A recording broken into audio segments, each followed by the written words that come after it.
SER Podcast.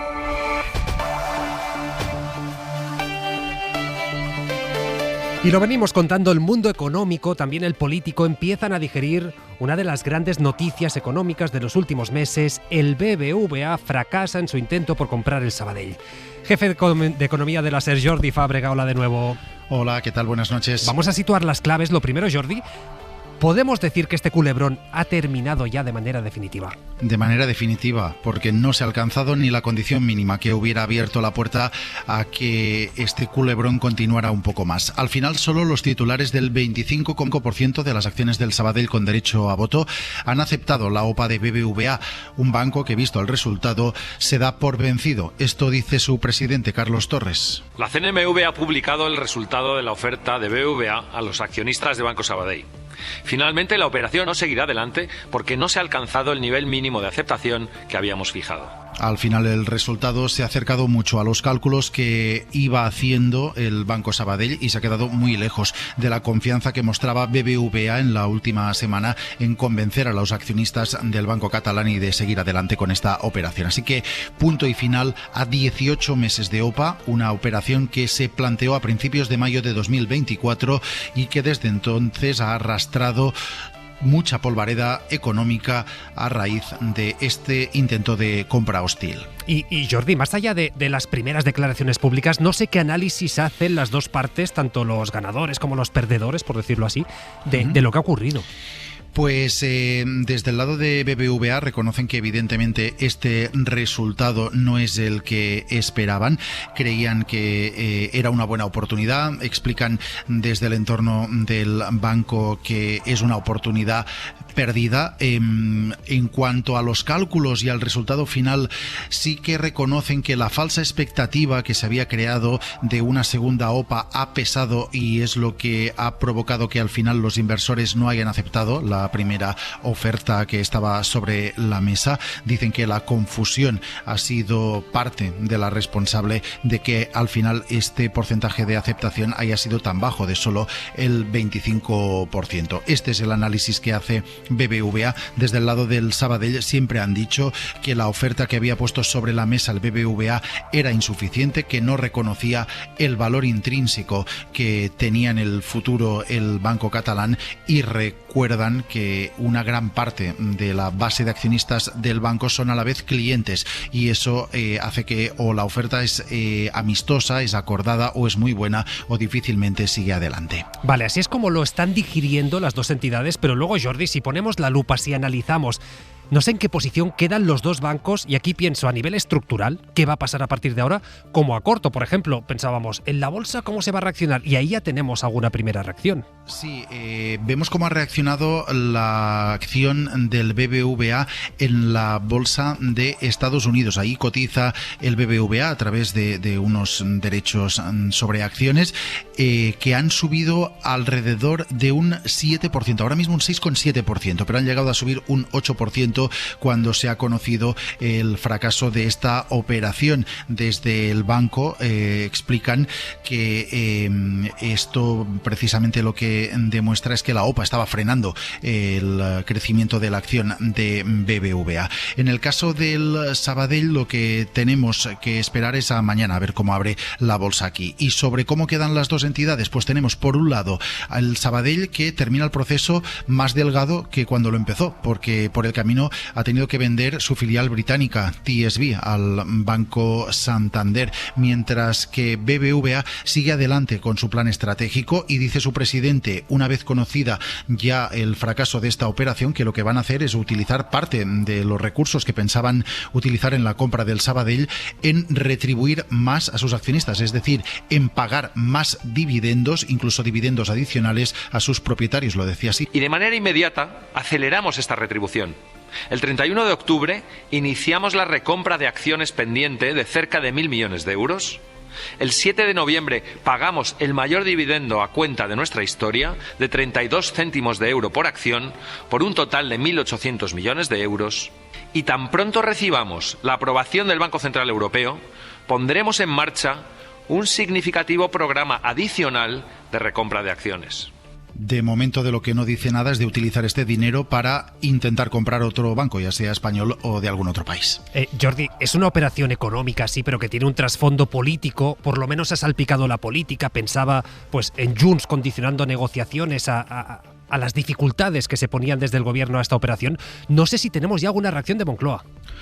Pues lo que tenemos desde el gobierno son un mensaje desde el entorno del Ministerio de Economía en el que nos dicen que hay un respeto absoluto y total a la decisión que han tomado los accionistas del Banco Sabadell, que era una decisión que tenían que tomar ellos y nadie más, y sí que lanzan un mensaje de apoyo y de celebración, digamos, por la impecable actuación, nos dicen, de todas las autoridades que han intervenido en este proceso. Mencionan al Banco de España, a la Comisión Nacional de Mercados y Competencia y a la CNMV. Añado yo que también el Gobierno ha intervenido en esta operación al aprovechar la capacidad que tiene para introducir condiciones adicionales para autorizarla, en este caso basándose en la necesidad de proteger el interés general. Pues Jordi Fàbrega, jefe de Economía de la SER, gracias como siempre. Buenas noches. Buenas noches, pero es que más allá del Gobierno, Ferran Dalmau, ¿qué tal? Buenas noches. ¿Qué tal, Pablo? Bona nit. También empiezan a llegar reacciones del mundo político y económico, particularmente de ahí, de Cataluña, ¿eh? Sí, en Cataluña coinciden estos dos poderes, hay mucha satisfacción con los resultados. El presidente de la Generalitat, Salvador Illa, los ha celebrado en un mensaje en las redes. Illa añade que ahora toca mirar hacia adelante. Contamos, dice el presidente, con el papel importante que el BBVA y el Banco Sabadell deben seguir teniendo para generar progreso y prosperidad en Cataluña. Además, el presidente catalán ha destacado el papel ejemplar, dice, de los organismos reguladores.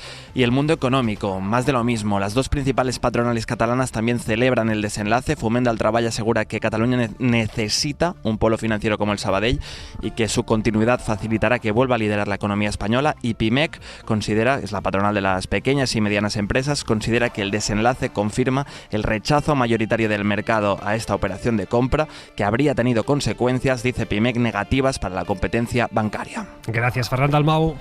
A vosotros. Pues se lo pueden imaginar, va a ser uno de los grandes temas que vamos a comentar esta noche con Pablo Simón. Hola de nuevo. Hola, ¿qué tal? Lucía Méndez, ¿cómo estás? Hola, buenas noches. María Eugenia Rodríguez Palop, ¿qué tal? Muy bien. Enseguida vamos con todo, pero es que antes tenemos que volver a Barcelona. Andrea Villoria, buenas noches. Hola, buenas noches. Con una noticia de última hora de impacto, los Mossos están investigando finalmente como homicidio la muerte del fundador de Mango, de Isaac Anik, y su hijo, Andrea, es el principal sospechoso. Esto lo ha adelantado El País, lo acaba de confirmar la SER. Recordemos, Andrea, Andik se precipitó al vacío durante una excursión hace casi un año. Su hijo estaba con él en ese momento. Se dijo, ha sido un accidente. Pero ahora los agentes lo que dicen, Andrea, es el principal sospechoso de esa muerte es su hijo. Exacto, lo que al principio se cerró como un accidente de montaña se investiga ya desde hace semanas como homicidio, según explican fuentes directas de la investigación a la cadena SER, y el sospechoso investigado es, como dices, el hijo del magnate Jonathan Andik, que fue el único testigo de esa muerte. Vamos a recordarlo, pasó el 14 de diciembre, antes de Navidad, cuando padre e hijo quedaron para hacer una excursión en Montserrat, para hacer una ruta bastante sencilla. A la vuelta de esa excursión, sin que nadie lo viera, el fundador de Mango cayó de una altura de 150 metros y murió en el acto. Su hijo dijo haber escuchado solo un ruido porque iba andando delante. Un mes después, el caso se archivó, pero los Mossos siguieron investigando porque no lo tenían claro. Reabrieron la causa y ahora investigan ya oficialmente a Andik, hijo, por posible homicidio, en una investigación súper reservada en la que no constan pruebas, nos dicen, ninguna prueba, pero sí varias contradicciones en la versión del hijo, además también de varios testigos que han relatado a la policía y a la jueza la mala relación que tenían padre e hijo, sobre todo después que delante de cientos de personas Isaac Andik, el fundador de Mango, el hombre más rico de Cataluña, cediera el control de Mango al CEO de la empresa en lugar de a su hijo. Pues vamos a seguir muy atentos. Andrea Villoria, gracias. A vosotros. Venga, seguimos con Pablo Simón, Lucía Méndez, María Eugenia Rodríguez Palop y vamos a sumar a Xavier Vidalfol. ¿Qué tal? Buenas noches, Xavi. Buenas noches. Porque nos interesa comentar, analizar, profundizar en esa noticia de arranque de este Hora 25, esta noticia económica de impacto. El BBVA fracasa en su intento de comprar el Sabadell. Xavi, ¿qué supone esto? Supone muchas cosas. No es cierto que cuando se tienen estos resultados suceder aquello de que no pasa nada, como prometía el presidente del BBVA. Pasa, y pasa mucho. Pasa que el resultado no solo ha sido adverso, sino que ha sido abrumadoramente adverso para los intereses del BBVA. Pasa también que este resultado tan magro es debido en muy buena parte a dos cosas. Por supuesto, a lo que ya se contaba con la posición de los pequeños accionistas clientes del Banco de Sabadell, tradicionales a su casa, pero también a la negativa de aceptar la OPA a aquellos fondos de inversión que forman parte del capital del Banco de Sabadell, que son alrededor del 30%. ¿Tú crees que tendrá consecuencias, Xavi? Bueno, la primera consecuencia es que el señor Torres auguraba una y otra vez que tenía el 100% de los fondos de inversión amarrados. Es normal que en una operación tan importante y tan arriesgada uno trate de ser optimista y vender un poco optimismo, ¿no? Pero una cosa es vender optimismo y otro vender la pieza de caza antes de haberla matado, ¿no? Para mí lo más negativo para el BBVA es doble. Por un lado, demuestra que no cuenta con la confianza de facto de algunos de sus principales accionistas, y esto es un problema para un banquero, para toda sociedad, para todo empresario. Y la segunda es que tiene que empezar de nuevo su estrategia, porque, como decía, no es cierto que no pase nada. Pasa que el Banco de Bilbao, Vizcaya y Argentaria vuelve a ser, en cuanto a sus números, a sus ingresos y a sus beneficios, fundamentalmente un banco mexicano con sede en España, ciertamente, pero que no llega a ser plenamente español también en su operativa. Y eso es lo que buscaba, absorbiendo al Sabadell, aumentar el peso del negocio en España respecto al peso total del grupo en todo el mundo. ¿Tú dirías que ganan los clientes esta noche? Bueno, esto es... Y por clientes entendemos también empresas, etcétera, etcétera. Y yo creo que ganan en un sentido doble. Hay más competencia. Por lo menos hay más claramente competencia, con todo el respeto a la Comisión Nacional de los Mercados y la Competencia, que en un dictamen bastante discutido dijo que que con las pequeñas medidas que prometía el OPANTE, pues se garantizaba esa competencia. De hecho, es mejor tener 4 grandes bancos que no 3. Eso es evidente para cualquier cliente, y sobre todo para las empresas que trabajan siempre con 2 o 3 bancos por lo menos, porque, en fin, por sus cuestiones de tesorería, por repartir el riesgo, etcétera, etcétera, ¿no? Eso para ellos es de esto, pero en general porque el nivel de concentración en España era muy grande, y por otra razón, porque ahora los dos bancos van a tener que ponerse las pilas, no solo para tensionar al máximo a sus profesionales, a su red comercial, intentando siempre hacer operaciones más rentables, sino imaginar nuevos horizontes de su actividad. Nuevos horizontes de su actividad y nuevos horizontes para su estrategia. Por supuesto, el BBVA ha fracasado en su intento y tiene que inventar una estrategia de nuevo. No sé si tiene que cambiar piezas del Consejo, tiene que haber cambios en su cúpula, eso ya lo decidirán sus accionistas, pero desde luego tiene que cambiarla. Y el Sabadell, digamos, no puede dormirse en los laureles. Su éxito verdaderamente es apabullante por las cifras, dijéramos, de fieles que ha mostrado tener. Eso hace bastante inexpugnable a un banco que no tiene no tiene un pequeño núcleo de poder, un núcleo estructural de poder, sino que ha demostrado que el núcleo es una gran mayoría de sus accionistas. Pero, digamos que para sobrevivir también para sobrevivir, y después de que ha vendido su filial británica, tiene que ampliar horizontes, tiene que hacer operaciones también de consolidación, de alianza con otros bancos españoles o europeos, y tiene que hacer avances en la tecnología, en la banca electrónica, en distintas cosas. Es decir, en ese sentido, el fracaso de esta operación de absorción, que dijimos que sus accionistas ya han dicho que era mala porque no han ido, es bueno porque, digamos, primero porque continuamos teniendo un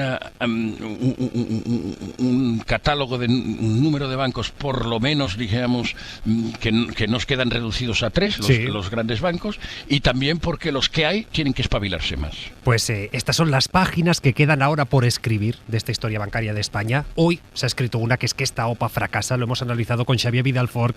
Gracias, Xavi. Un abrazo. Un abrazo. Después está la lectura política, Pablo Simón, porque sabemos que el gobierno no lo había verbalizado, pero sí que ha puesto dificultades a esta operación. ¿Es también una victoria de Moncloa?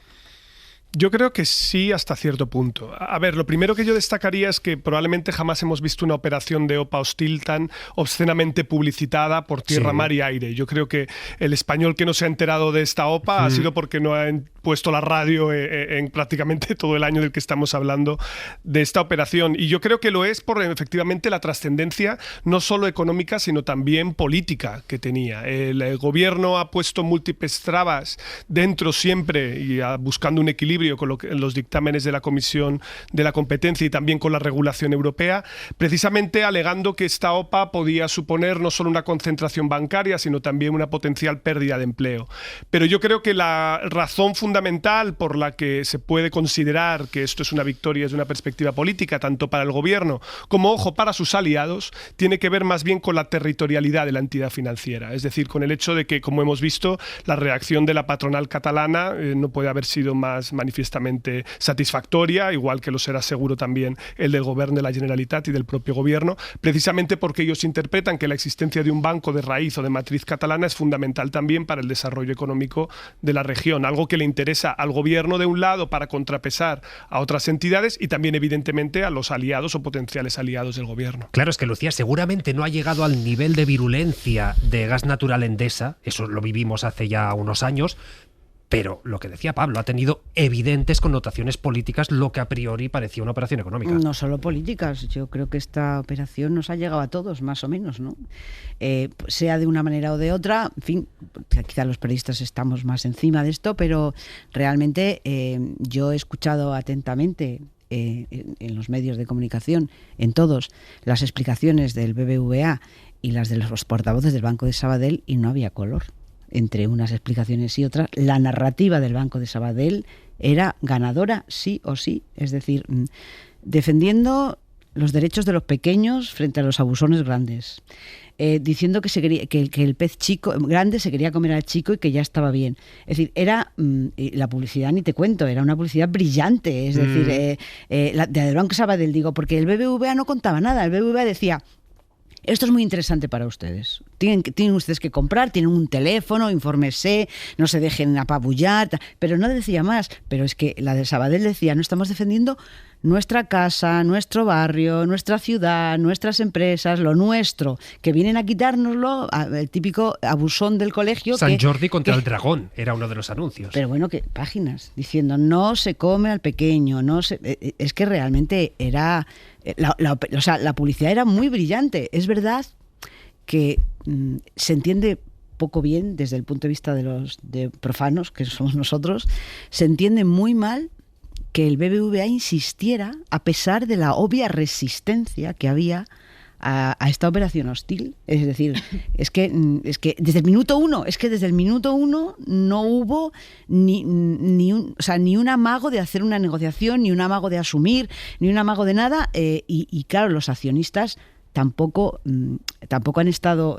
era muy difícil, no se podían hacer encuestas, era muy complicado saber lo que iba a pasar, pero una vez ha pasado estaba bastante cantado, es lo de David contra Goliat, es que es una narrativa ya no solo política, sino incluso, en fin, cultural, sociológica, de costumbres, yo qué sé, como quieras llamarlo. Por eso ha sido una cosa un asunto tan apasionante desde el punto de vista de los observadores, me refiero. María Eugenia. Sí, bueno, pues en esta línea, ¿no? El triunfo de los pequeños accionistas, de la cultura del arraigo territorial, de la cultura de la pyme y el fracaso de quien va por libre con una OPA hostil, prescindiendo de todo apoyo político, de todo apoyo regulatorio, de una manera probablemente soberbia. Yo creo que eso es lo que trasciende desde el punto de vista social, ¿no? Para quien no sabe nada de economía ni de banca, ¿no? Después, desde el punto de vista de la banca, pues evidentemente hay que celebrarlo, porque es que íbamos camino de un oligopolio, ¿no? Una concentración bancaria claramente excesiva, que iba a dificultar el acceso al crédito para las familias, que iba a dificultar el acceso al crédito para las pymes. Íbamos hacia la puesta en riesgo de 42.600 puestos de trabajo, la posibilidad de una pérdida de 10.000 puestos de trabajo, cuando ya en algunas fusiones pues se han perdido cientos de miles de puestos de trabajo, ¿no? Entonces, íbamos también hacia una operación que se percibía como completamente innecesaria, porque es que ninguna de las dos entidades tenía un tamaño mínimo ni estaba en crisis, y que además se visualizaba como poco competitiva también en el ámbito europeo, porque ni siquiera se alcanzaban dimensiones competitivas si pensamos en uniones bancarias en China o en Estados Unidos, ¿no? De manera que era pues una estrategia, yo creo que basada únicamente pues en la fuerza bruta, ¿no? y yo creo que mal concebida. Pues esta es la noticia económica, insistimos, también con ramificaciones políticas, pero es que hoy la política no solo pasa por la economía, sino que esta mañana, como viene siendo habitual, también pasaba por los tribunales. Y es que si Koldo García esta noche va a poder dormir en casa, el juez ayer mantuvo en libertad, ya lo saben, al exministro Ábalos, hoy mantiene en libertad a su exasesor y lo hace con el argumento de que no existe suficiente riesgo de fuga, de destrucción de pruebas ni de reincidencia, es decir, de repetir el delito. Eso sí, Isabel Vega, buenas noches. ¿Qué tal, Pablo? Buenas noches. El magistrado cree que tras el último informe de la UCO los indicios en contra de Koldo son todavía más consistentes, un Koldo que por cierto no ha declarado. De hecho, Isa, a los presuntos delitos que ya conocíamos, que si organización criminal, tráfico de influencias, cohecho, podría sumarse el de malversación. Sí, ese es un apunte que ha introducido el juez tanto en el caso de Ábalos como en el de Koldo García. Al fin y al cabo estamos hablando de contratación pública. Está por ver si se consolida esa nueva imputación, pero entre tanto, exministro y asesor siguen como estaban, con el pasaporte retirado y comparecencias cada 15 días en sede judicial. En el caso de Koldo no ha declarado hoy, alegando que no tiene los móviles donde la UCO ha encontrado los audios que le incriminan. El fiscal le ha reprochado que sea más locuaz con la prensa que con la sala, pero ha guardado silencio. Dice el juez que puede esconder dinero o conservar vínculos en otros países, pero no ve riesgo de fuga o de destrucción de pruebas suficientemente elevado como para enviarle a prisión provisional. El asesor no las tenía todas consigo, se había llevado al Supremo una mochila con 4 cosas por lo que pudiera pasar, pero de momento, y así lo refleja el auto, de momento seguirá en libertad con las mismas restricciones que tenía hasta ahora. Pues de momento en libertad, todo esto mientras todavía colea la polémica por el auto de ayer del juez, donde mostraba su estupor, es literal, su estupor, por el hecho de que Ábalos mantuviera su acta de diputado a pesar de los indicios que existen contra él. Saben que esto no ha gustado nada a la presidencia del Congreso, que lo ve como una intromisión. Pues bien, hoy han continuado las reacciones políticas, entre ellas las de Alberto Núñez Feijóo, que no entra en el fondo de la cuestión, pero que entiende el punto de vista del juez. La inmensa mayoría de los españoles comparte el estupor, por utilizar un adjetivo que creo que es muy correcto, del auto, de ver cómo las 3 personas que encumbraron al señor Sánchez, una declaró ayer ante el Tribunal Supremo, otra lo hará esta mañana y la otra está en la cárcel.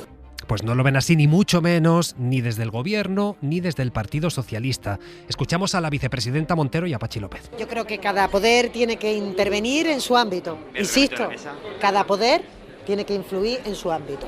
Todo el mundo que respeta la separación de poderes sabe que los jueces aplican las leyes y no necesitamos que opinen sobre ellas. Lo que pasa es que en el colectivo de jueces de este país hay elementos muy curiosos, ¿no? A los que no se puede criticar porque salen todos en tromba para protegerse y para denunciar. Pues precisamente también se han pronunciado los jueces, por ejemplo, la presidenta del Tribunal Superior de Justicia de Castilla-La Mancha, Pilar Astray, que considera que desde la política, dice ella, existe, viene a decir, un exceso de vigilancia sobre cualquier acción de los tribunales para después usarlo en la guerra partidista. Lo sufrimos en el debate diario polarizado y entonces es ordinario ya que cualquier frase de cualquier juez se extreme o se explote al máximo para intentar sacar un rédito que a la justicia no compete, ni lo busca la justicia cuando está realizando esas frases. Bueno, pues estamos hablando del caso Koldo. Precisamente el PP ha puesto ya fecha para que Pedro Sánchez comparezca en la comisión de investigación del Senado. La fecha, hay que decir que no parece casual, va a ser el jueves 30 de octubre, es decir, al día siguiente del aniversario de la Dana. Y es por eso, Ana Fernández Vila, buenas noches. ¿Qué tal, Pablo? Buenas noches. Es por eso que en Moncloa hablan de un movimiento de enorme bajeza moral. Dicen que solo busca desviar el foco para que no se siga hablando de la pésima gestión de Mazón y de las posibles protestas que pueda haber en su contra.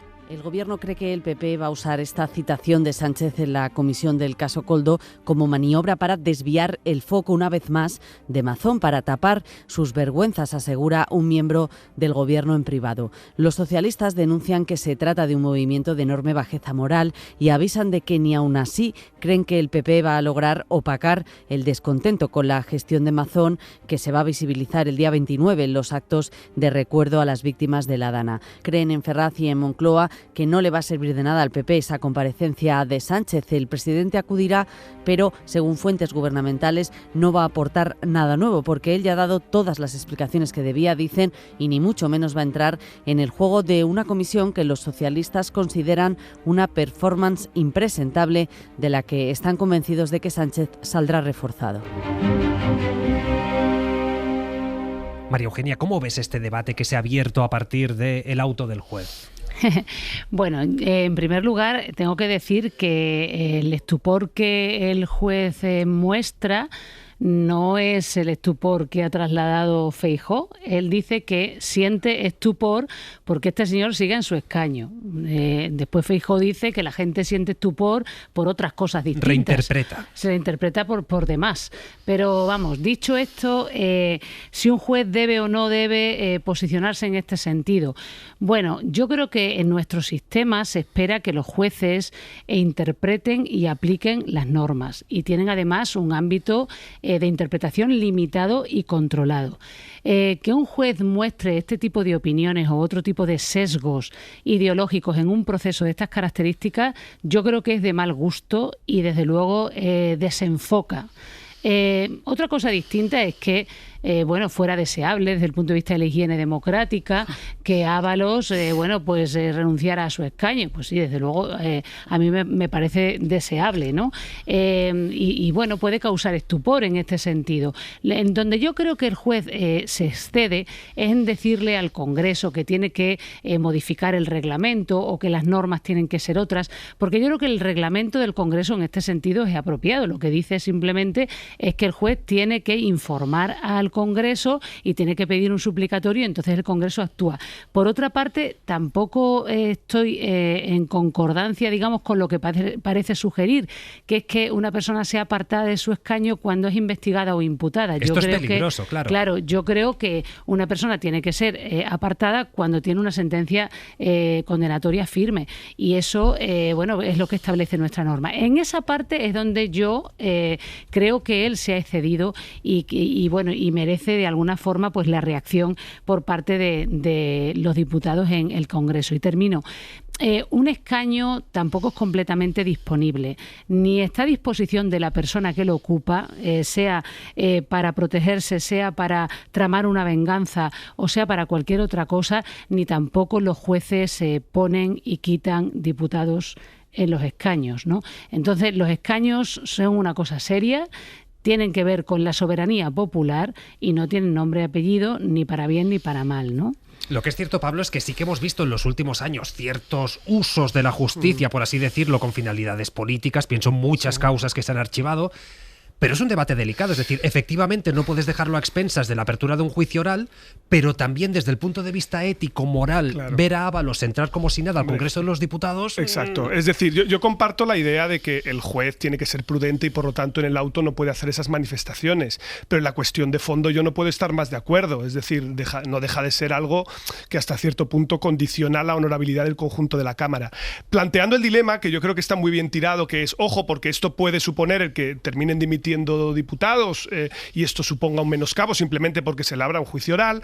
Hubo una propuesta muy interesante de reforma que hizo Presno Linera para el sistema electoral asturiano, que era importar una categoría que no tenemos aquí, pero sí en otras latitudes, que es la suspensión temporal del diputado. Sí. Que es algo que lo que implicaría de facto es que durante un periodo temporal concreto esa persona se suspende en el ejercicio de su acta y después puede ser rehabilitado por la misma Cámara más adelante. Y esto permitiría buscar un cierto equilibrio precisamente para este tipo de circunstancias en las que uno dice, hombre, tampoco vas a causar un daño irreversible. Acordaos de la polémica que tuvimos con el diputado de Podemos de Canarias, que justamente fue forzada la mesa a tener que presentar su dimisión por una interpretación de la inhabilitación en un sentido casi retrospectivo. Ojo también con este tipo de interpretaciones, porque entra en la colisión también de la voluntad del legislador, la representación soberana popular que se da en el Congreso. Así que hay que buscar un equilibrio, pero insisto, yo entiendo que en la cuestión de fondo podemos estar de acuerdo con el juez, pero eso ya entra en el campo de la política y el juez probablemente tenía que haber sido más prudente en el auto, a mi juicio. Lucía, no es fácil este equilibrio. A ver, es que yo creo que hay los bienes a proteger, digamos, a mí me parece que lo del juez puede ser criticable, pero no deja de ser anecdótico. Es decir, no vamos a estar hablando aquí de un choque de poderes por esta frase, por favor. Esto me parece un poco exageración, la verdad. No hay un choque poder legislativo, poder judicial por esto. O sea, que es un detalle que no me parece tan relevante como la relevancia que se le ha dado por parte de algunos partidos. Y en todo caso, si tú quieres criticar esa frase, a continuación tienes que decir que un mínimo de concepción moral de la política obligaría a cualquier persona, de hecho no hay ningún antecedente de un diputado que haya mantenido su escaño teniendo siquiera el riesgo de ingresar en prisión. Es decir, porque podía haberse dado la circunstancia de que hubiera ingresado en prisión. ¿Y entonces el Congreso qué hace?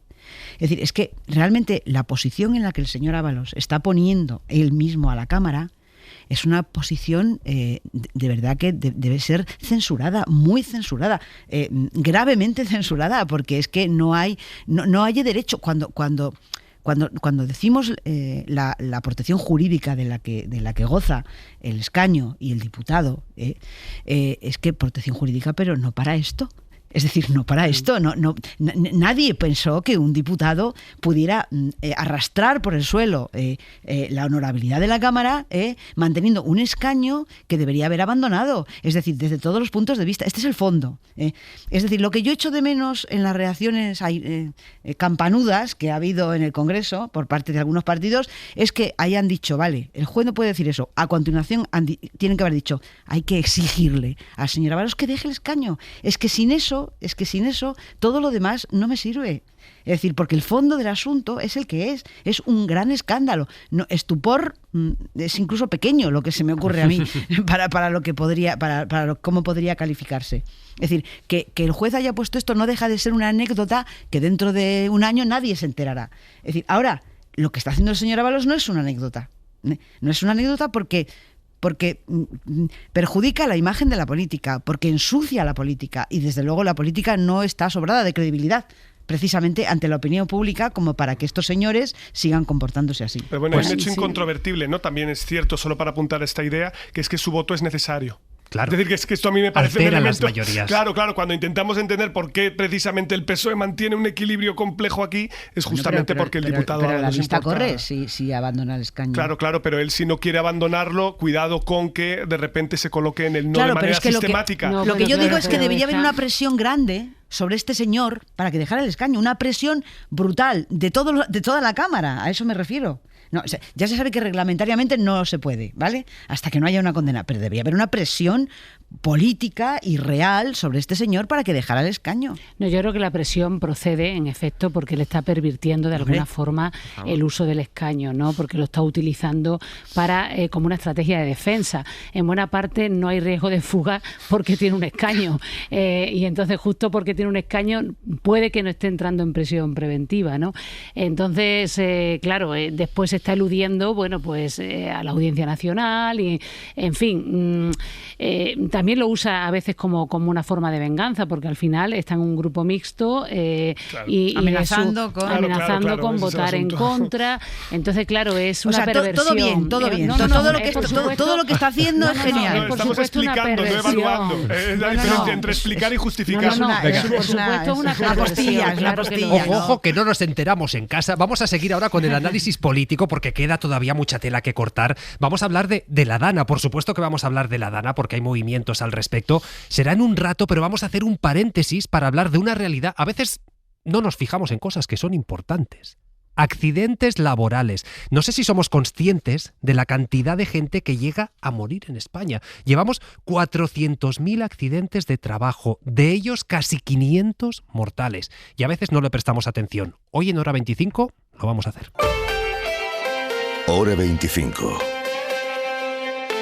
Pablo Tallón. 10:40, 9:40 en Canarias. Y lo decíamos antes, hasta agosto se han producido más de 400.000 accidentes de trabajo en España y de estos 489 han sido mortales. Es decir, 489 personas han muerto en lo que llevamos de año en los 8 primeros meses del año por causas relacionadas pues eso, con el trabajo, con lo que se gana en la vida. Esta mañana, de hecho, más de 3.000 personas que han venido de diferentes puntos del país se han concentrado frente a la sede de la patronal en la capital, en Madrid. ¡En el trabajo!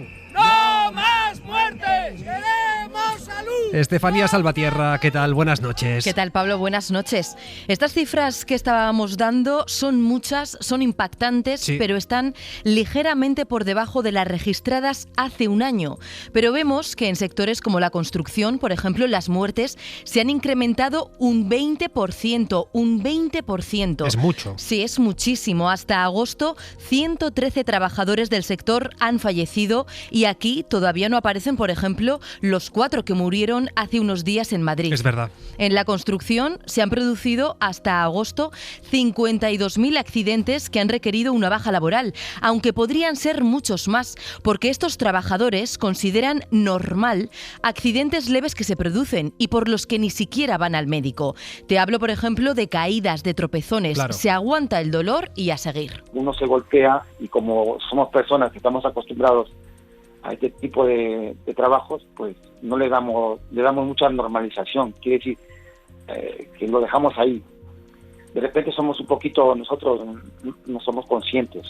Pedro lleva 20 años trabajando como peón. En estas 2 décadas calcula que ha sufrido 7 accidentes que sí considera de relevancia. El último hace un año y por él sigue de baja. Estuve con una mesa de corte y me jaló el disco microsegundo y se cortó el segundo dedo de la mano. O sea, en la segunda falange se quedó, como dice, desprendido los ligamentos y el dedo se quedó descolgado. Yo que ya tengo experiencia en estas cosas, pues le hice un torniquete con la otra mano. Él mismo se hizo el torniquete hasta que llegó la ambulancia. La siniestralidad laboral es un mal que alcanza a todas las profesiones, a todos los cargos dentro de una empresa y aquí parece que tampoco hay diferencias entre lo público y lo privado. Este verano hemos hablado mucho de la precariedad de los bomberos. Sí. 5 murieron en la temporada de incendios. El material que llevan no es el adecuado, no está revisado y muchas veces se improvisa. Sucedió en plena Dana y nos dicen que es algo frecuente también en otro tipo de catástrofes. Carlos es bombero de la BRIF desde hace 20 años. Se compran los EPIs esa misma mañana que salíamos hacia allá, se nos da, pues unas pautas de seguridad y sobre todo pues estamos haciendo ese tipo de trabajos con un equipo de protección pensado única y exclusivamente para incendios forestales. En una de las primeras actuaciones, prácticamente nada más poner los pies allí en Valencia, cuando llegó la Dana, moviendo varios vehículos entre personas, se rompió el dedo de un pie. No pudo hacer nada más. Tuvo que coger la baja, no llevaba el calzado adecuado. Juan, buenas noches. Hola, buenas noches. A ti todo esto te suena, ¿verdad? Sí, por desgracia sí que me suena, sí. Tú perdiste el brazo derecho cuando trabajabas como encargado en una fábrica textil en Alcoy. Sí, ¿Cómo fue? ¿Qué pasó? Correcto. Pues nada, entre muchas de mis funciones, pues claro, era la reparación y mantenimiento de la maquinaria. Era maquinaria muy antigua, maquinaria de los años 79, 80, por ahí. Y nada, pues esta máquina en concreto que me atrapó a mí, tiene un bombo muy grande con pinchos, o sea, con púas, sí, pero que van al contrario de la marcha que lleva el bombo. Y son muchas púas. Entonces se fue a bloquear la máquina y yo pasaba por allí, la vi, y entonces pues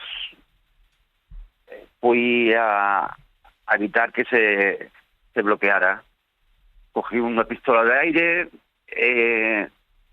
le di aire a la máquina para que no se llegara a bloquear, y nada más que simplemente me rozó, ya me atrapó el brazo. Y no había manera de sacarlo, de pararlo, poder sacar el brazo. ¿Cómo recuerdas los momentos posteriores? Porque claro, ese impacto tiene que ser enorme. Claro, fatal. Pues imagínate, hasta que no se comió toda la carne del brazo, no pude salir de ahí de la máquina. Y un dolor, y no se puede describir el dolor ese tan fuerte. Fue muy mal rato. Esto, Juan, pasó hace 6 años. 6 años, sí. Pero correcto. resulta que esa máquina era de los años 80. Sí. Incluso anterior, creo yo, pero sí, por ahí. Entonces, pues no tenía ninguna seguridad. Son máquinas que no tienen seguridad, como las actuales, que la normativa actual, tú abres una puerta o cualquier cosa, la máquina automáticamente se para. Esas no. Claro, dices las actuales, entiendo que también una máquina en buen estado hace 6 años también se hubiera parado. No sé qué te dijo tu jefe. Sí. No, mi jefe, pues en ese momento nada, mi jefe se ve muy preocupado, claro. En ese momento se preocupó mucho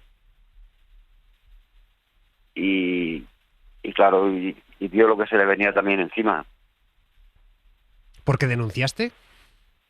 No llegué a denunciar a la empresa. Lo que sí que con el tiempo, cuando salí del hospital, yo estuve 1 mes y medio ingresado en el hospital, sí que me dijo, ya una vez que ya estaba bastante bien, ven Juan, que vamos a hablar y vamos a almorzar juntos, porque la verdad que teníamos muy buena relación, él y yo, teníamos muy buena relación. Y nada, en ese momento que estábamos almorzando, pues él ya me empezó a decir que nada, tú tranquilo, que luego vas a seguir trabajando aquí, tú no tengas ningún problema. Hasta que me llegó a decir, dice, bueno, pero he hablado con mi asesor y lo mejor es que tengamos los dos el mismo abogado, pues a lo mejor te dan 50 o 100.000 euros y el mismo esto, pues, abogado. se queda así. Es decir, usted, sí, claro. Usted va contra la empresa, pero la persona Claro. que le defiende a usted es la misma que defiende a la compañía. Sí, claro. Entonces yo le dije, a ver, Enrique, yo eso no puedo hacerlo. Yo ya me había puesto en contacto con la asociación Día. Bueno, me habían puesto en contacto y claro, y le dije, hombre, pues tonto no estoy, con perdón de la palabra. ¿Cómo vamos a hacer eso? Claro. Decía Juan. Pero no es que me lo dijo ese día, es que el día que fui con el inspector de trabajo a ver la máquina y cómo había pasado, a explicarle, lo volvió a decir. Que ahí delante del inspector de trabajo me dijo, no, es que lo mejor es que tengamos el mismo abogado, porque yo no tengo abogado. Y el mismo inspector de trabajo le dijo, pues ya se puede usted buscar uno, y bien bueno, porque esto es muy grave, claro. Claro. ¿Cómo está usted ahora? Ahora mismo, bien. Recuperado, no sé si piensa mucho en aquello, si su vida ha cambiado significativamente. No, porque yo estuve una temporada muy mal y con mucho tratamiento psicológico, pues no llegué a caer en el fondo ni en depresión. Siempre he sido positivo y siempre he mirado hacia adelante. Y bien, ahora mismo pues hago de todo, cocino, le hago algún trabajito a algún amigo que, como siempre he sido manitas, bueno, ahora manitas. Y sé, cámbiame un grifo o cámbiame una lámpara, o sea que ahora bien, muy bien, la verdad que... Pues Juan, ojalá que siga así. Gracias por contar su experiencia esta noche en Hora 25 y un abrazo grande. Sí, vale, muchas gracias. Hasta un abrazo. Luego. Citaba ahora justamente, Juan, a la Asociación Día Víctimas de Accidentes. Ruth Palmer, ¿qué tal? Buenas noches. Hola, buenas noches. Tú eres trabajadora social de esta asociación. ¿Qué hacéis una vez llega un perfil como Juan, por ejemplo? Pues bueno, lo primero que hacemos es prestar lo que vienen siendo los primeros auxilio psicológico. Intentamos pues que la persona intente calmarse, pueda expresar todos sus sentimientos. En un caso como por ejemplo el de Juan, pues era imprescindible trabajar psicológicamente con la imagen que tenía personal antes del accidente. El perder un miembro es algo muy traumático y que requiere un trabajo especializado por parte de psicólogos también especializados. Claro, imagino que no todo el mundo tiene la suerte de Juan, que decía yo más o menos lo llevo bien. Pienso incluso Exacto. en casos extremos, ¿no? En familiares que han podido perder a un ser querido. En estos casos, ¿cómo se hace este acogimiento? ¿Cómo se les ayuda? Bueno, hay que pensar que el hecho de haber perdido un familiar en un accidente es de por sí traumático. Es difícil de elaborar ese duelo porque no ha habido una preparación mental, tampoco emocional. Es un shock completo. Claro. Suele pues aparecer una sensación de falta de realidad sobre el fallecimiento y aparece también, por supuesto, la culpabilidad. Empezamos a pensar, ¿y si no hubiéramos discutido la semana pasada? ¿Y si me hubiera tratado mejor con él? ¿Si le hubiera invitado a comer fuera y no hubiera ido a trabajar? Y bueno, pues la asistencia psicológica en ese caso va encaminada a elaborar lo que es la realidad de la pérdida y aceptar que las cosas ocurren y que no están bajo nuestro control. Nos puede estar escuchando gente, oyentes, que de repente digan, yo sufrí un accidente en el trabajo, me lo callé, me fui al médico, me curé y tiré como pude. A lo mejor algunos que arrastran secuelas. ¿Qué debería hacer alguien que sufra un accidente laboral o que lo haya sufrido en las últimas semanas, meses? ¿Cómo hay que actuar? Pues bueno, lo mejor es acudir a una de las asociaciones que son totalmente independientes del sector asegurador. Tal y como comentaba antes Juan, es muy importante que las personas que nos atienden sean profesionales independientes, que tengan la formación especializada en el tema y que nos puedan, pues, que sean las personas que van a velar por los derechos de las víctimas. Pues Ruth Palmer, trabajadora social de la Asociación Día Víctimas de Accidentes, muchas gracias por estar en Hora 25 Muchas esta noche. gracias. Claro, Estefanía, tú esta mañana en la concentración que han organizado los sindicatos en la puerta de la COE, tú te has encontrado con una historia que lo que pone de relieve es la negativa de algunas compañías a invertir en algo tan básico como es la prevención. Sí, era un grupo de trabajadores de Vestas. Es una compañía que fabrica palas eólicas en Daimiel, en Ciudad Real. Estaban allí para denunciar el abandono que sufren en materia de riesgos laborales. Están en contacto directo con todo tipo de químicos. Lo que llevamos del 2025, llevamos 13 casos de enfermedad profesional, un fallecido hace no mucho, pero aparte de eso tenemos muchos casos de aborto, casos de problemas de fertilidad en compañeros y compañeras. Nos contaban que los jefes achacan estas enfermedades al mal uso de los EPIs y a la genética de los propios trabajadores. La Inspección de Trabajo ya se ha personado allí varias veces, ha elaborado 12 informes apreciando responsabilidad administrativa por enfermedades profesionales y 3 actas de infracción por hechos graves. Claro que el riesgo 0,0 nunca existe, casi en nada en la vida, pero seguro que se puede minimizar, Estefanía. Sí, se puede minimizar con más prevención, porque 1/3 de los accidentes mortales que se produjeron en el año 2023 tuvieron lugar en empresas donde no se había realizado ninguna evaluación de riesgos laborales, es decir, ese peligro no se había detectado. Los sindicatos también ponen el foco en las empresas, porque cada vez externalizan más este servicio. Y que no se nos olvide, Pablo, todo esto es importante tenerlo en cuenta, pero es que además la Ley de Prevención de Riesgos Laborales, que ahora mismo está vigente en España, tiene 30 años y desde entonces la forma de trabajar ha cambiado muchísimo. Bueno, casi en todo. Casi en todo, prácticamente. El Gobierno pretende cerrar, antes de que termine el año, un nuevo texto con los agentes sociales. Pues veremos si se consigue, porque estas cosas ayudan a que casos como el de Juan, a quien escuchábamos hace un momento, pues seguro que muchos casos como Juan se evitan. Todos no, lo decíamos antes, pero seguro que algunos sí. Después también está la inspección, en fin, muchas cuestiones donde hay que poner el acento, Estefanía. Estefanía Salvatierra, gracias y hasta la próxima. Adiós. Y en Cataluña, Protección Civil acaba de mandar un alert por lluvias torrenciales hasta medianoche en la comarca del Baix Penedès. Jordi Carbó, buenas noches. Buenas noches. ¿Qué tiene que pasar? ¿Qué nos espera para las próximas horas allí, pero en general en el conjunto del país? ¿Qué tiene que pasar? Es una situación bastante peculiar y se va a mantener prácticamente todo lo que queda de semana. Caen chubascos que descargan grandísimas cantidades de agua y en muy poco tiempo y generan estos problemas y también invitan a estas alertas.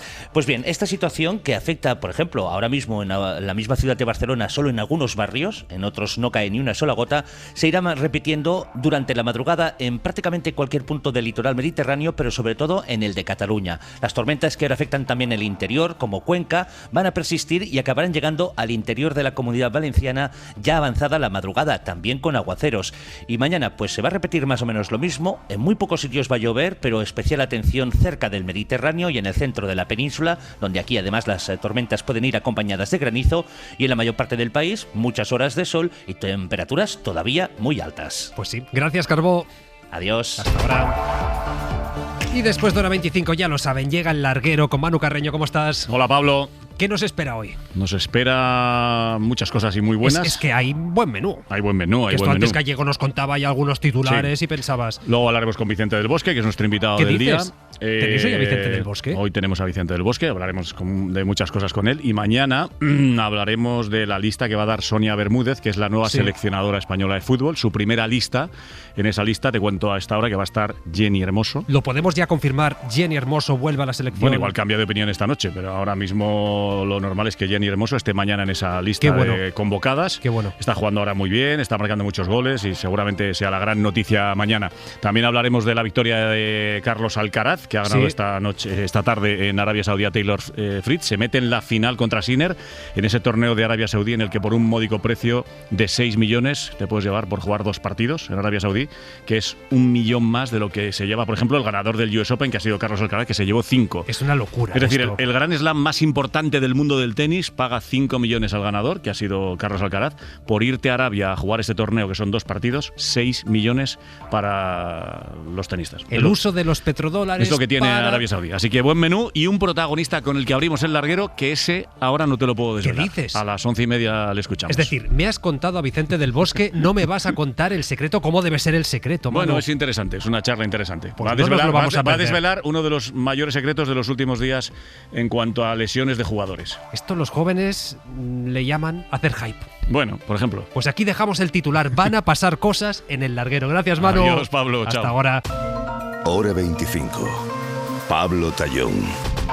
Pues seguimos con Pablo Simón, Lucía Méndez, María Eugenia Rodríguez Palop. Seguimos impactados por el testimonio de Juan, las cosas como son. Pero decíamos antes, vamos a seguir después hablando de política y concretamente nos toca hablar de la Dana.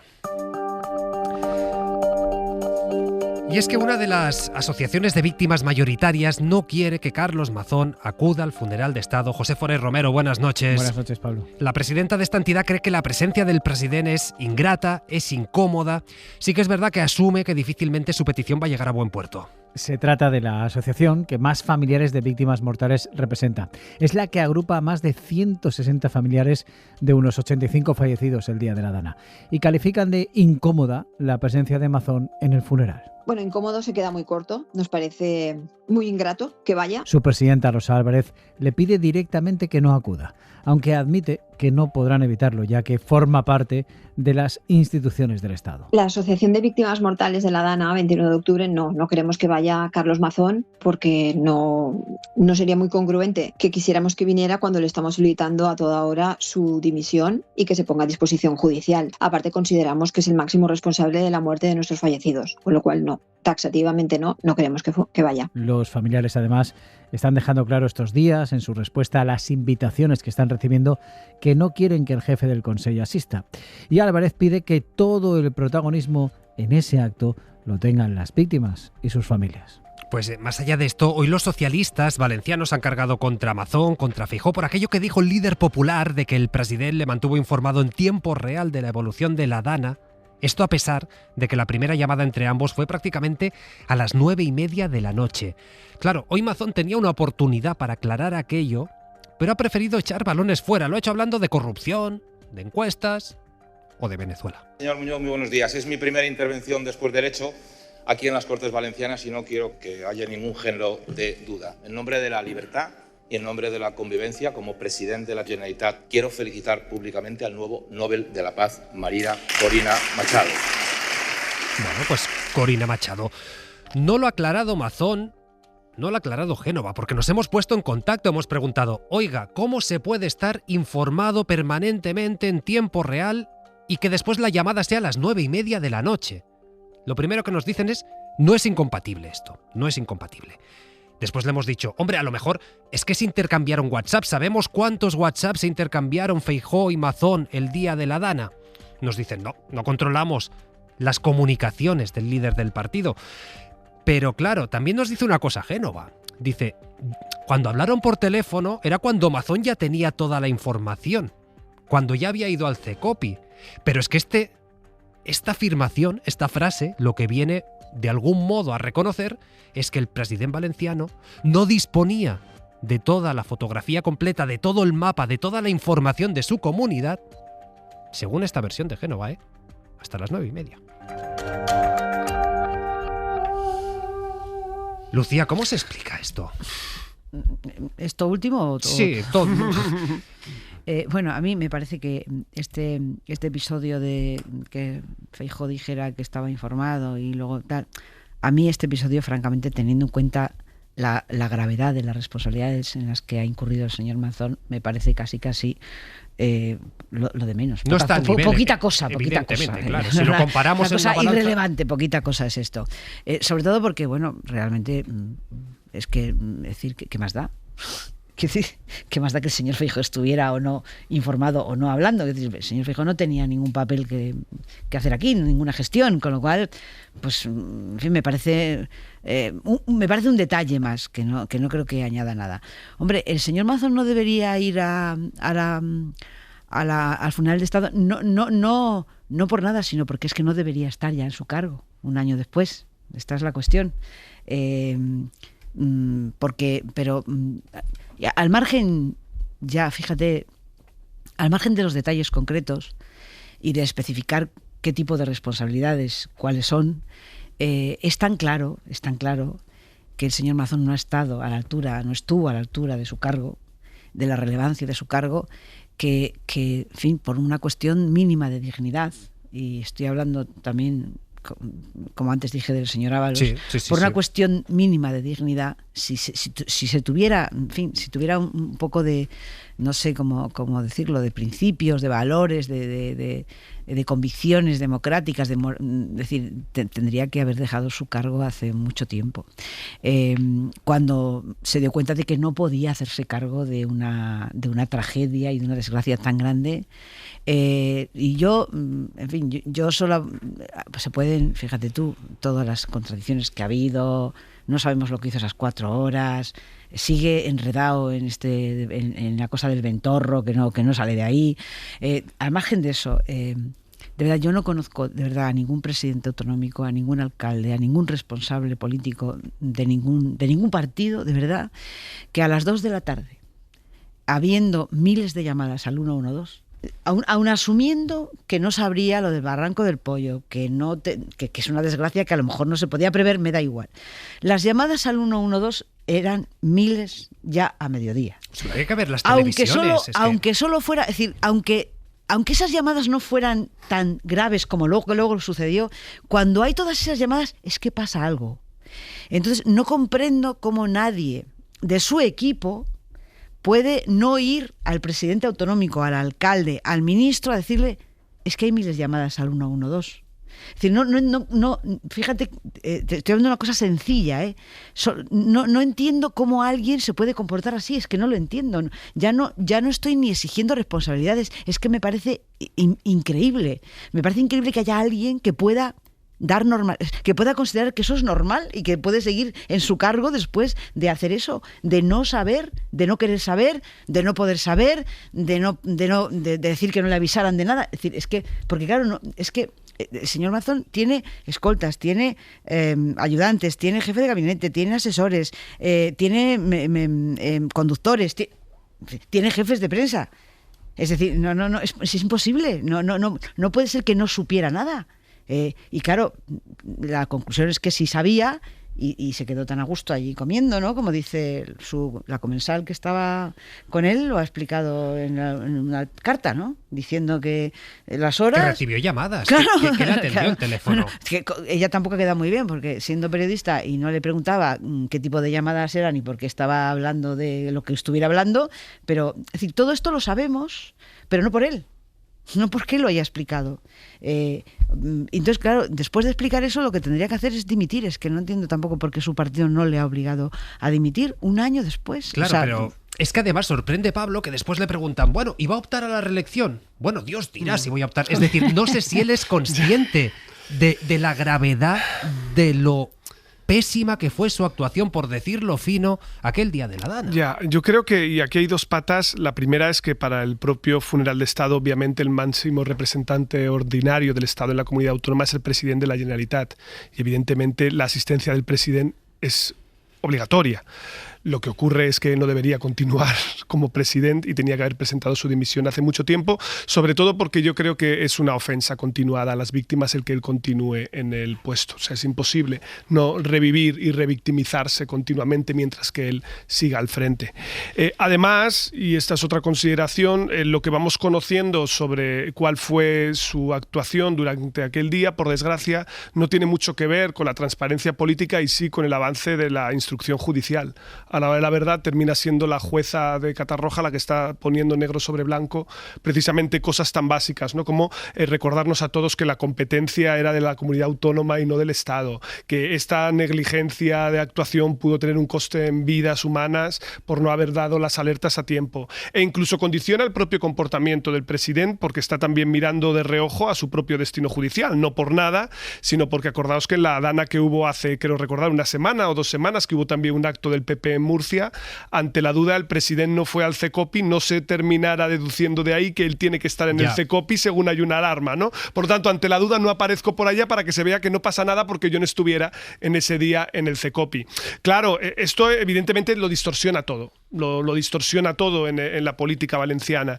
Y yo creo que, yendo a la pregunta que tú planteabas, aquí hay un terrible adagio en la política española que parece que se cumple como un reloj, ¿no? Que es que quien resiste gana. Que a la hora de la verdad da igual. Es decir, lo mejor es quedarse quieto, no moverse.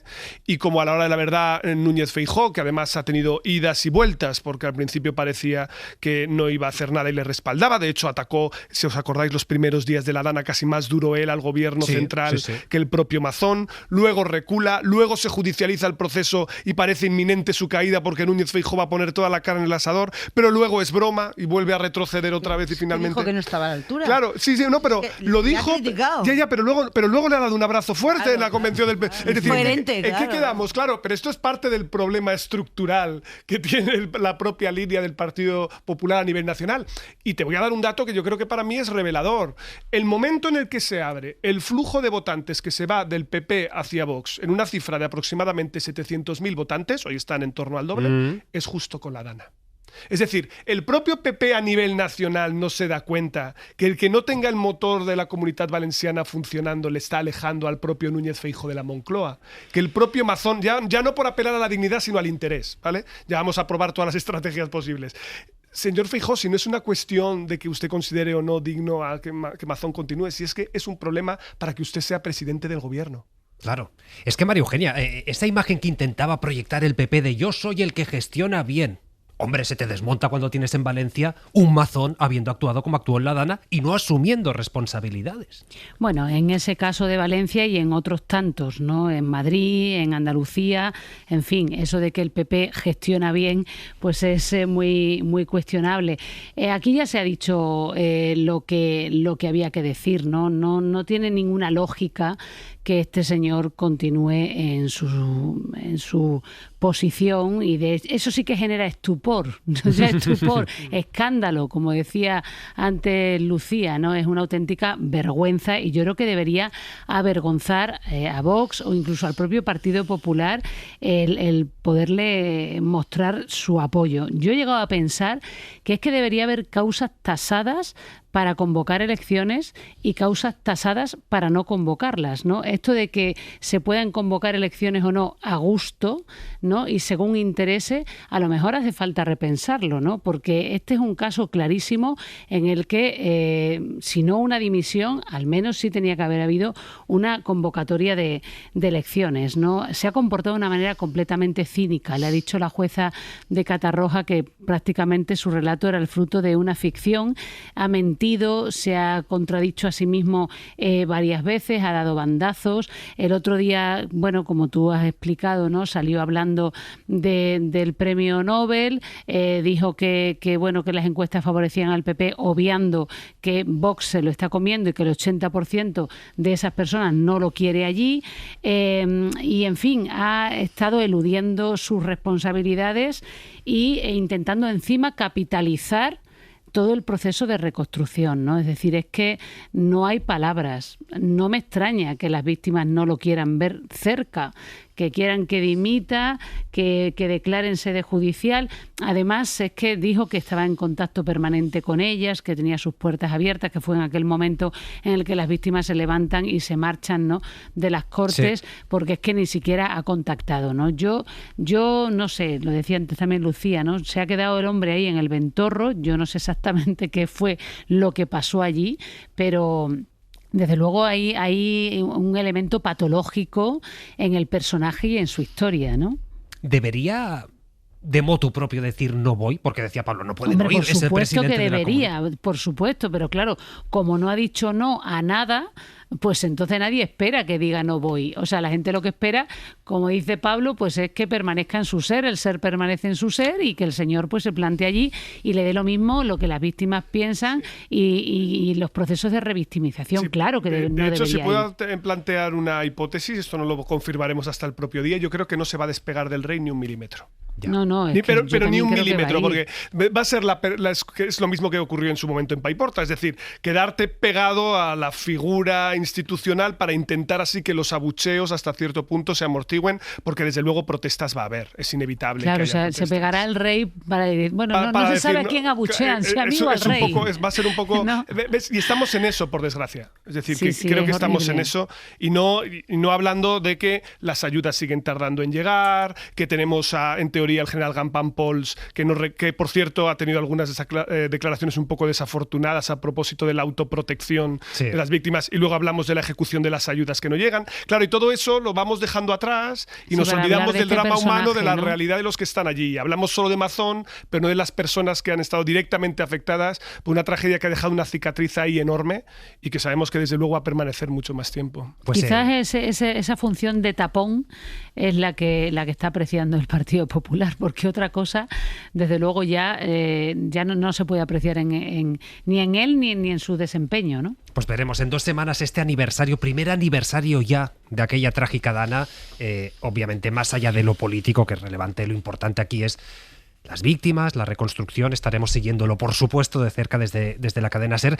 Pero vamos a abrir página internacional, concretamente sobre la guerra de Ucrania, porque Donald Trump y Vladimir Putin se van a reunir próximamente en Budapest. Que hay que decir que no hay fecha concreta, pero sí que acaba de decir el presidente de Estados Unidos que va a ser rápido, que como tarde, en un par de semanas.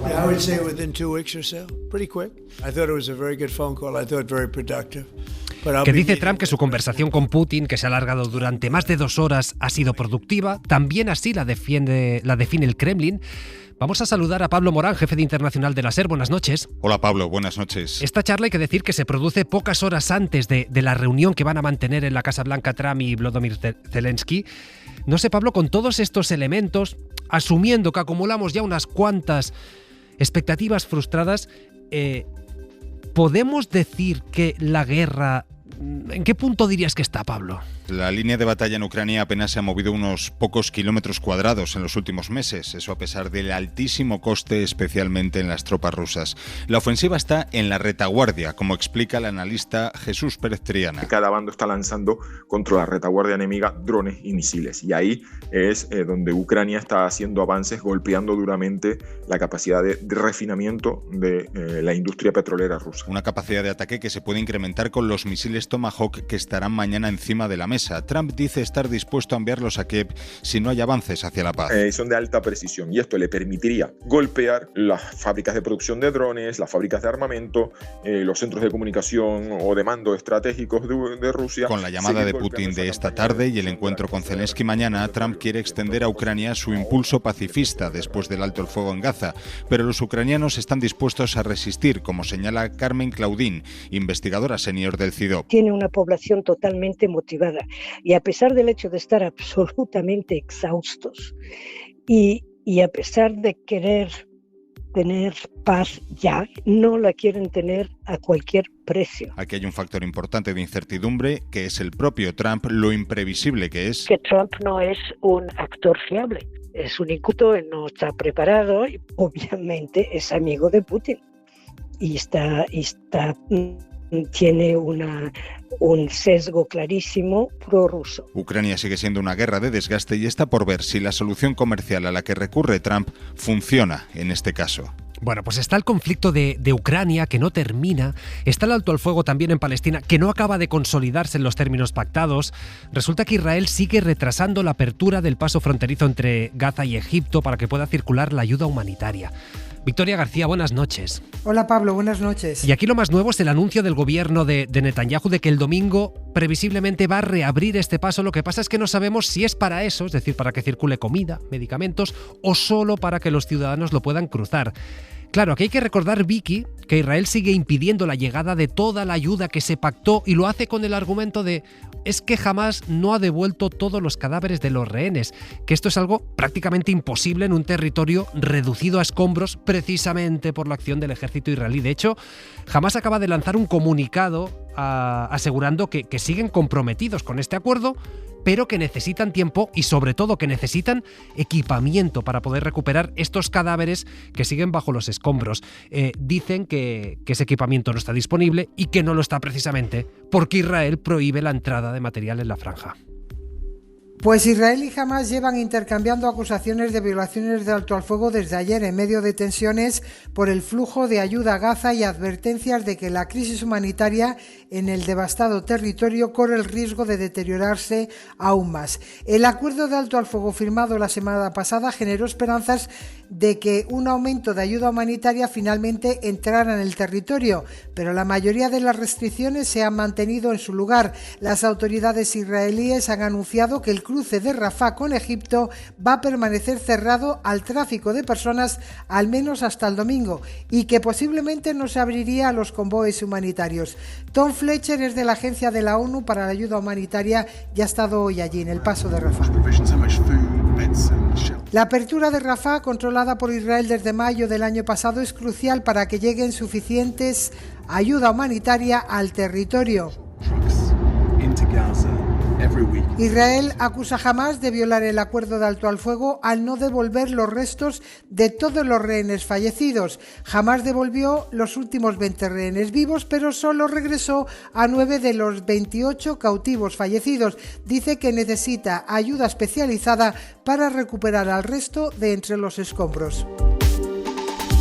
Gracias, Vicky. Os voy a pedir brevedad, 30 segundos a cada uno, pero sí un titular. No sé qué esperas, María Eugenia, mañana de este encuentro entre Trump y Zelensky. ¿Puede acabar la guerra de Ucrania a corto? Bueno, yo creo que no, lamentablemente. A mí me parece que Trump está intentando trasladar el modelo Gaza al modelo Ucrania, obviando diferencias sustanciales.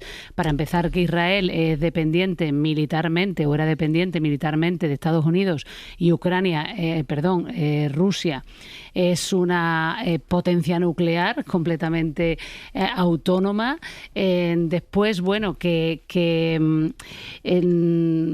realmente la cuestión de plantear un alto al fuego y después ya veremos eso en Ucrania, en el caso de Ucrania y Rusia, es por completo imposible. Y después que no creo que Putin tenga la más mínima disposición a negociar, o al menos no tanto, o no es la disposición a negociar que ha tenido jamás, por ejemplo, en esta última fase del conflicto en Gaza, ¿no? De hecho, se ha demostrado, las sanciones no lo han fortalecido, no lo han debilitado y no han servido las mayores presiones que ha ejercido Trump sobre él. ¿Compartes el pesimismo, Pablo? Sí, yo creo que aquí la clave es el factor tiempo y yo creo que juega en direcciones opuestas. Mientras que Ucrania tiene un apoyo tambaleante de la financiación que viene para sostener el esfuerzo bélico de Estados Unidos y de la Unión Europea, justamente ocurre lo contrario en el caso de Rusia. No tiene ninguna prisa para llegar a un acuerdo, prefiere continuar desgastando a las posiciones militares de Ucrania y de hecho es lo que básicamente está jugando el propio Putin con Trump, es decir, siempre busca estrategias dilatorias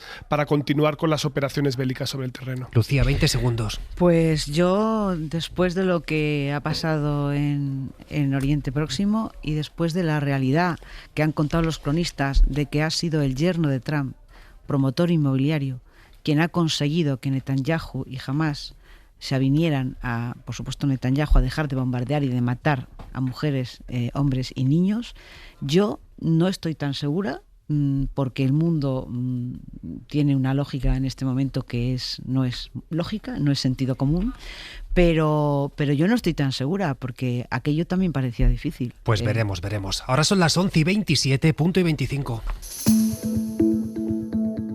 Joaquín Estefanía. Prescriptores. Hace escasos días falló un invitado al programa de televisión La Revuelta. Hace meses, su presentador, David Broncano, había prometido a una de las personas anónimas del público que si se daba una ausencia así, lo llamaría él para que sustituyese al faltón famoso. Custodio Pérez, que así se llama el escogido a última hora, es un olivarero, autodidacta en su educación, que se ha editado a sí mismo 5 libros y tiene otros 4 en la nevera. Hasta ahora, Custodio iba de feria en feria vendiendo sus libros, pues además de no tener editorial, no tenía distribuidora. Con una personalidad que se podría calificar de extravagante para la imagen que se suele tener de un escritor clásico, Custodio se ganó con su entusiasmo al público de Broncano, que le concedió 20 minutos del prime time para que explicase su aventura de escritor. Los aprovechó bien. Estos días, su último libro ya es uno de los más vendidos en Amazon, por delante de sus amados Ken Follett, Stephen King y Dan Brown. Las ventas se han disparado. Es el ejemplo de un autor que supera su obra, y también de que hay espacios que logran ser prescriptores. Casi al mismo tiempo que lo de Custodio, un cortetulio de otro programa ganaba el Premio Planeta. No se trata de analizar de si se trata de buena o mala literatura, sino de recordar el poder mediático del que todavía disfruta la televisión clásica. Punto y 25.